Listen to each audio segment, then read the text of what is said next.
Voice of America Washington से news minute के साथ मैं हूं ताबिंदा नईम। रूस ने यूक्रेन के हुकाम को अपने इमदादी काफिले में शामिल ट्रकों की तलाशी लेने की इजाजत दे दी है और बाकियों के जेर कंट्रोल शहर ल्यूहान्स्क में इमदादी सामान की तकसीम रेड क्रॉस के जरिए कराने पर इत्तफाक किया है।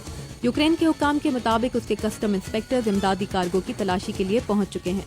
यूरोपीय यूनियन मुल्कों के वज़राए खारजा ब्रसल्स में एक हंगामी इजलास में इराकी कुर्दों को ISIS के जंगजुओं के मुकाबले के लिए मुसल्ला करने के मामले पर बातचीत कर रहे हैं।